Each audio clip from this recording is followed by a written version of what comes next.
Found out my husband was cheating while I was 12 weeks pregnant and ill. He promised to end it but kept seeing her behind my back for months. After I left him, he moved her into his apartment and posted couple photos online while barely visiting our newborn son. My husband Carl, 29M, and I, 29F, built what I thought was a solid life together. We got together when we were both 20 years old back in 2016. We got married in 2020. Next month would have been our 5th wedding anniversary. We bought a townhouse 3 years ago in the suburbs. We have one dog, a golden retriever named Bailey who is 4 years old. Carl works in construction management and I run a small online business selling handmade jewelry from home. I make decent money but nothing compared to what he brings in. That was fine with both of us. We talked about it when we decided to start trying for a baby and agreed that I would scale back my work to focus on raising our child. The background here matters because it explains why this pregnancy meant everything to us.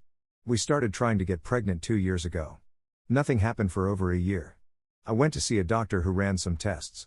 The results showed I had some issues that would make conceiving difficult but not impossible. The doctor said we could try fertility treatments but they were expensive and not guaranteed to work. We decided to keep trying naturally for a while longer. Then last October I finally got pregnant. We were both excited. We told our families right away even though everyone says you should wait. 3 weeks later I had a miscarriage. It happened at home. Carl was at work. I called him and he left immediately but by the time he got home it was over. We were both devastated. The doctor said these things happen and there was no reason we couldn't try again. We took a few months off from trying. I told Carl in February that maybe we should just accept that it might not happen for us. He said we should give it 1 more year and if nothing happened, we could look into adoption or just be happy with our life as it was. 2 weeks after that conversation I found out I was pregnant again. This time we were cautious. We didn't tell anyone except my dad until I hit 12 weeks. The first trimester was rough. I had terrible nausea that started around week 6 and didn't let up. I couldn't keep much food down. I lost about 15 pounds in a month. My doctor said it was concerning but not dangerous yet. She prescribed medication that helped a little but not much. Most days I spent in bed or on the bathroom floor. Carl was great during this time. He would call me 3 or 4 times a day from work to check on me. He would bring home ginger ale and crackers. He would sit with me in the bathroom and rub my back. On weekends he would do all the shopping and cooking and cleaning while I tried to rest. He kept telling me it would get better once I hit the 2nd trimester. In early March when I was about 11 weeks along, I noticed Carl was on his phone more than usual. He would be texting during dinner or scrolling while we watched TV. When I asked who he was talking to he would say it was just work stuff or one of his buddies from college. I didn't think much of it. He has always been close with his friends and they have a group chat that is pretty active. Then one night in mid-March I woke up around 2 a.m. to use the bathroom. I was about 12 weeks pregnant at this point. When I came back to bed I saw Carl's phone light up on his nightstand.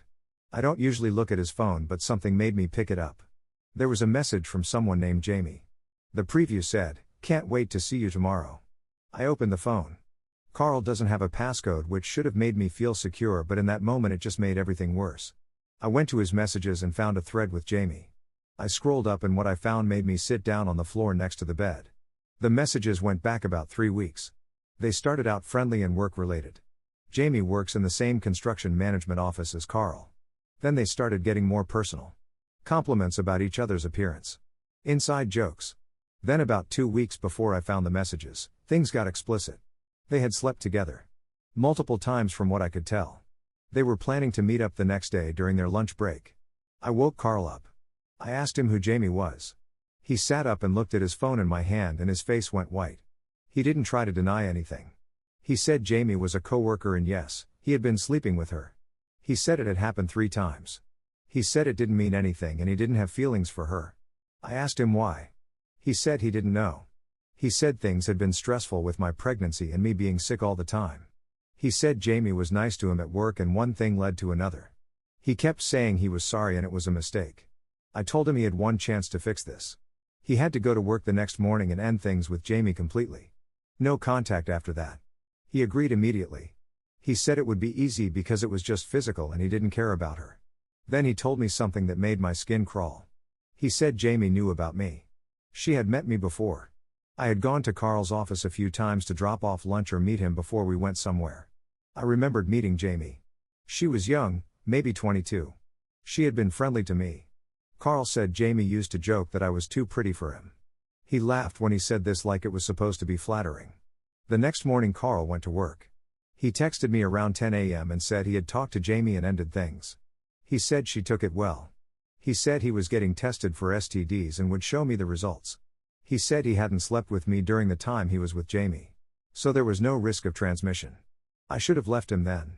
I know that now. But I was 12 weeks pregnant and so sick I could barely stand. I had just lost a pregnancy the year before. I couldn't imagine going through the rest of this pregnancy alone. I told myself people work through infidelity all the time. I told myself we could fix this. The next month was terrible. I cried every morning after Carl left for work. Some days I would text him and ask him to come home because I couldn't stand being alone. He would make excuses about meetings or deadlines. I stopped eating almost completely. The nausea from the pregnancy combined with everything else made food impossible. I lost another 7 pounds. My doctor got concerned and talked about admitting me to the hospital for 4 fluids. Carl got his STD test results back and showed them to me. Everything was negative. He kept saying he loved me and the baby and he would never do anything like this again. He let me look at his phone whenever I wanted. I checked it constantly. While he was in the shower, while he was asleep, while he was cooking dinner. I never found anything. But something felt wrong. I couldn't shake the feeling that he was lying to me. I told myself I was being paranoid. I told myself the stress was making me see things that weren't there. We had a weekend trip planned for late April to a cabin upstate. It was supposed to be a baby moon before I got too far along to travel. I was about 15 weeks pregnant by then. The trip was miserable. We hiked a little and ate at a nice restaurant, but I couldn't relax. I kept watching Carl for signs that he was thinking about Jamie. I kept checking his phone. Nothing. When we got home I felt worse than before we left. The feeling that something was wrong got louder in my head. I started sleeping badly. I would wake up in the middle of the night and just stare at the ceiling. Then one morning in early May, Carl was in the shower getting ready for work. I was about 16 weeks along. His phone was on the bathroom counter. I picked it up to check it like I had been doing for weeks. I expected to find nothing like always. I opened WhatsApp and saw a conversation with Jamie from the day before. My hands started shaking. The previous day had been a long work day for Carl. I had offered to bring him lunch since his office is only about 30 minutes from our house. He told me not to bother and said he would just grab something with the guys from work. The messages showed something different. Jamie had brought him lunch. They were texting while Carl was also texting me to tell me not to come. Jamie wrote that she missed him. Carl wrote that he missed her too. Then Carl wrote something about the lunch that made me want to throw the phone at the wall. He wrote, "I just want you in a sandwich." Further down in the conversation they talked about getting everyone else out of the office so they could be alone. Jamie wrote, "Now I get to have you." I stood there holding the phone until Carl got out of the shower. I showed him the messages. He tried to say they didn't sleep together that day. Then he admitted he had been sleeping with Jamie the whole time. He said he never actually stopped. I asked him why he lied to me for 2 months. He said he did try to end it at first.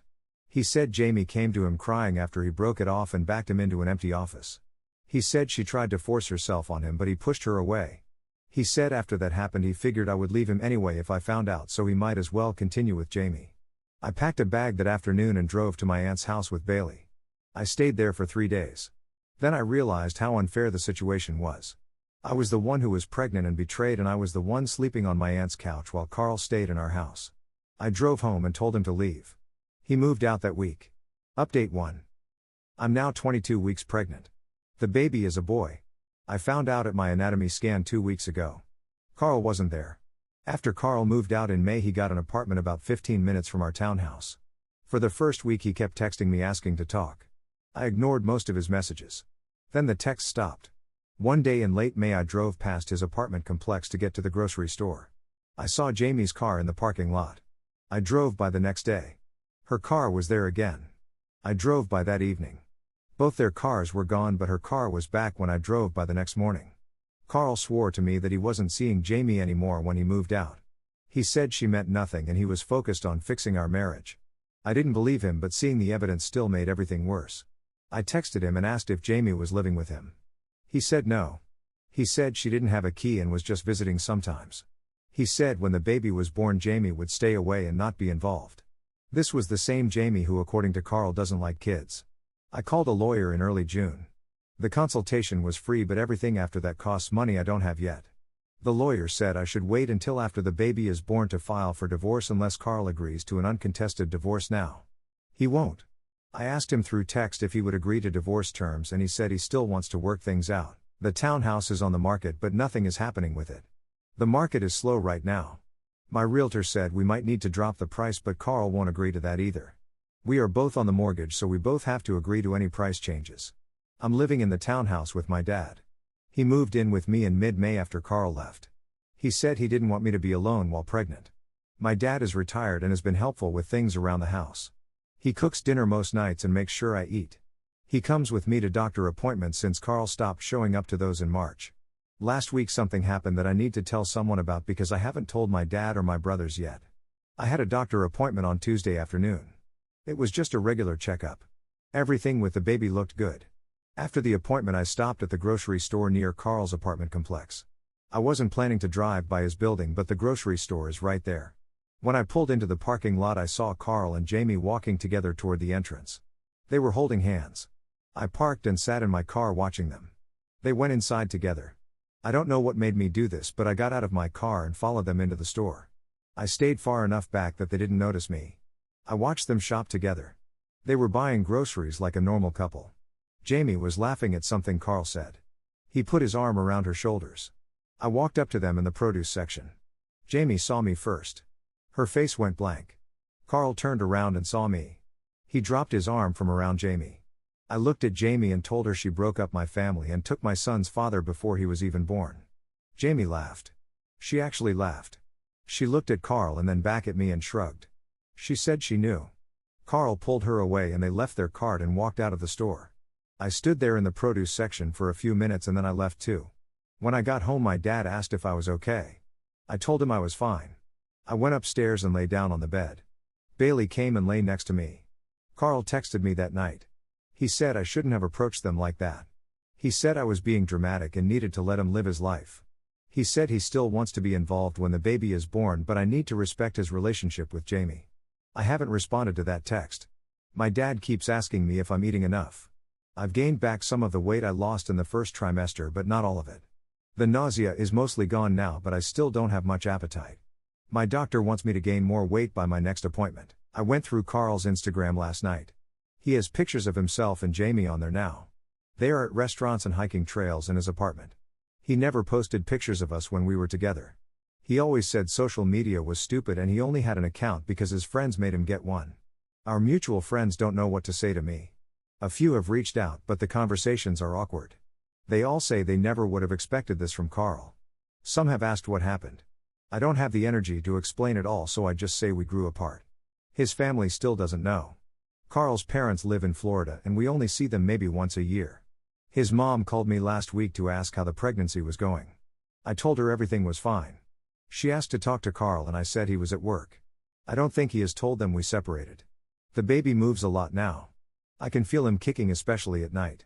My doctor said everything is progressing normally. I have another ultrasound in 3 weeks. Update 2. My son was born on September 18th. He came 3 weeks early. I was at home when my water broke. I called my dad but he was at my brother's house about an hour away helping with some home repairs. I called Carl and he didn't answer. I called an ambulance. I labored for 14 hours. My dad got to the hospital about 2 hours in.